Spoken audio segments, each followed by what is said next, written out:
Family and fellow soldiers, I'm the Professor, and this is the Moment of Truth. With Jemele Hill gone from ESPN, you know it wouldn't be long before you have someone trying to compete for her soiled black man-hating crown. Now let's get one thing straight. When it comes to the white media, the so-called sports reporting is where these racists get to give their open hatred of black people under the guise that they're talking about sports. They're talking about a particular athlete or a particular team or just about part of the culture of today's sports world. It's where they get to vent their racial antagonism and they get to go ahead and do it unvarnished. They get to say what they really think. And with Jemele Hill gone, they've of course found a new bootlicking butt kisser to attack black men in particular. They always gotta have some Negro to hide behind. In this case, it's Malika Andrews. And while I don't follow sports, the stench of her behavior has reached my nostrils regardless. She trashes black athletes every chance she gets, but when talking about non-black athletes, she becomes like an obedient little dog, smiling, tail wagging.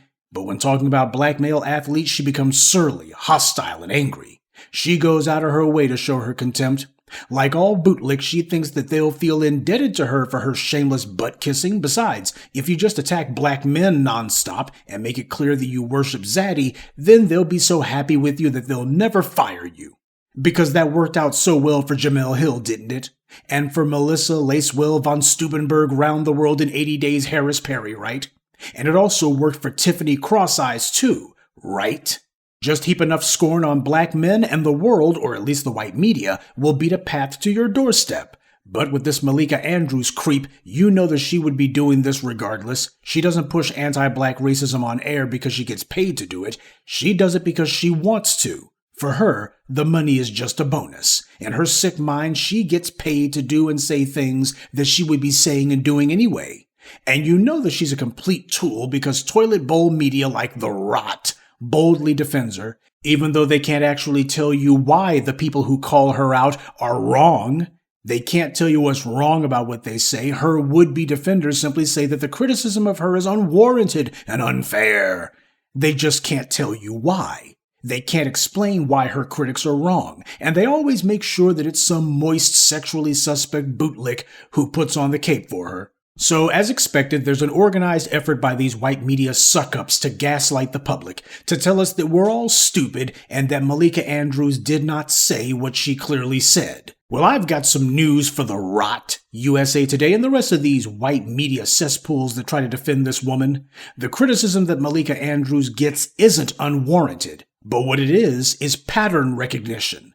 She does something consistently, and both pro athletes and the general public have noticed it. And since these bootlicks depend on the white media for every crumb of their daily bread, of course they have to lie for her. In fact, their lies are actually meant for themselves. They're trying to protect their jobs. They hope that all of these white media companies and hopefully some bigger outlets will see them sitting here shamelessly sticking up for anti-black racism and hopefully throw them a gig, a weekend job, some column space, or, heavens to Betsy, maybe something on TV. Hey, maybe Malika Andrews herself might notice some of these morons sticking up for her, and then she'll throw them a couple of crumbs. Keep in mind, that's how these bootlicks always work. When Simone Mammy Sanders was on TV defending Joe Biden during his presidential campaign, I told you that the reason that she and the rest of these idiots do this stuff is because that's how they audition for a job in the administration. During the campaign, you go ahead and tell them, these guys didn't do anything wrong. Joe Biden's the good guy and he didn't do nothing. Why, he's clean as the wind-driven snow. Oh, you just think that he's racist. You're wrong. You're just so wrong. And then you get a White House job. Well, what these fools in the white media are doing is the media equivalent of the exact same hustle. They're just trying to protect their jobs, or to enhance what future prospects they may hope to have. The same racists in the white media who attack the black community by proxy also use these tools like Malika Andrews and The Rot and these other bootlicking bastards to run interference for them. And this pattern of Negroes who attack black people and then get protection from white power isn't just limited to so-called sports reporting. On May 20th of this year, 11-year-old Darren Murray was shot and nearly murdered in his own home by a Mississippi police officer. This attempted murder took place around 4 a.m. on that date. Darren's mother, Nikayla, had called the police because the father of one of her children had come to the home and apparently she didn't want him there. 2 officers responded, and one of them decided to kick the front door, so you had some half-brained cowboy here. Nikayla informed the police that the man she had called them about had already left, and that her 3 children were the only ones in the house now. So that was that and the cops left, right? Wrong, of course not. One of the cops, Sergeant Greg Capers, decided rather than leave, he was going to try to play CSI Mississippi, and he began yelling into the house for anyone inside to come out. Adarian Murray stepped into the living room with nothing in his hands, and the dirty coward shot him in the chest. Adarian was hospitalized for 5 days for a collapsed lung, lacerated liver, and fractured ribs. It's a miracle, but the child survived. This was an act of attempted murder. There's no way in the world that you see an 11-year-old, much less one who has absolutely nothing in their hands, and you decide to shoot them anyway, and it's anything other than intentional. Once the mother had said that the man she called the police about was already gone, and that there was no one in the house but her children, that should have been the end of it.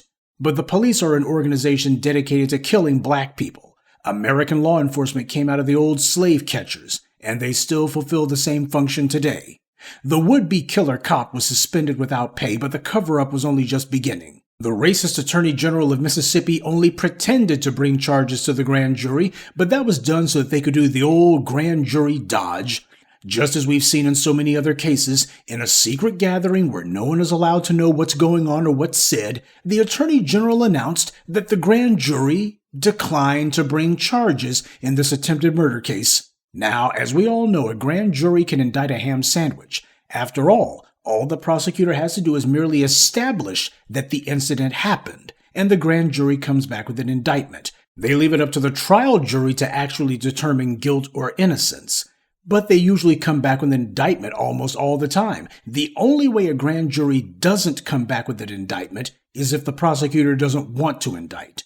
We saw it with Bob McCullough after the murder of Michael Brown, and we saw it with Daniel Cameron after the murder of Breonna Taylor. So we know what's been happening in these cases. They use the grand jury to bury cases that they don't actually want to bring to trial, and then they just blame the grand jury and say, well, the grand jury didn't come back with an indictment, so there's no way we would have prevailed at trial. This is how they bury cases. Now, here's something that is the reason I wanted to make it part of today's briefing. The cowardly punk who tried to murder this child was a black officer. See, you have to watch these negroes, especially the ones who work for the state or who otherwise are highly dependent upon the state for their livelihood. I'm talking about police, doctors, lawyers, by the way. We have a whole bunch of bad actors who happen to be part of those fields. And this is how you have situations where you got black cops who are shooting black people, black doctors or black nursing assistants who don't say anything about the black folks who are dying in these hospitals, and of course black lawyers who become black judges who protect these killers. Black police officers are always wondering why the black community doesn't look at them any differently than their white counterparts. It's because of how they act. Black officers side with the blue wall. They don't talk about the dirty stuff going on in their departments. And quiet as it's kept, they often have total disdain for the black community as well. They think having a badge and a state certification means that they've escaped blackness. They take on the same attitudes and contempt for black lives as their white counterparts. Now let's be clear about one thing. The only reason this coward is a free man is because it was a black child he had tried to kill. Had it been a white child, he would already have been on trial by now and long since convicted. The grand jury would have mysteriously been able to indict under those circumstances. They wouldn't have failed to. This is part of the enemy trying to tiptoe their way back to the way things were before the last few years. The family says that they're going to sue the city, the police department, and Capers himself, which is good to hear. These cowardly killers need to be held personally accountable for their crimes, but understand something. The only kind of punishment that truly matters is putting these beasts in a cage. A few days ago, Hannah Payne, the racist motorist who murdered a black man in cold blood in Georgia, was convicted and sentenced to life with the possibility of parole. We can thank the crooked judge for that. Since Georgia law is so strict about sentencing, she won't be eligible for parole for 43 years. She had lied through her crooked, snaggled teeth about the murder she committed. She invented all kinds of things that didn't happen that day, lies and claims that her victim had tried to reach for the gun she had, just making up anything to avoid her punishment. However, there were numerous witnesses who testified to what actually happened, which was the opposite of everything she had tried to claim. This woman was trying to be the next George Zimmerman wannabe. That's what she was trying to do. And she figured that racial privilege also gave her immunity from law.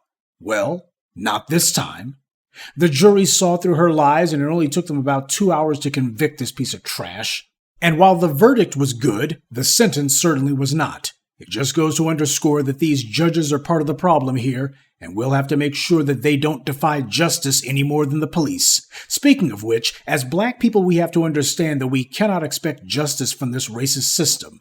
We have to stand up for ourselves, and we have to get on code for people who produce justice. The reason so many people, especially black people, hesitate to defend themselves in the face of lethal aggression or to stand up for justice is because they know the prosecutors can weaponize the law against them, and only a conscientious and mobilized citizenry can even the odds. And that circumstance alone, the public standing by those who do right, that would be the biggest single change that this country would actually need to move at a huge step toward justice.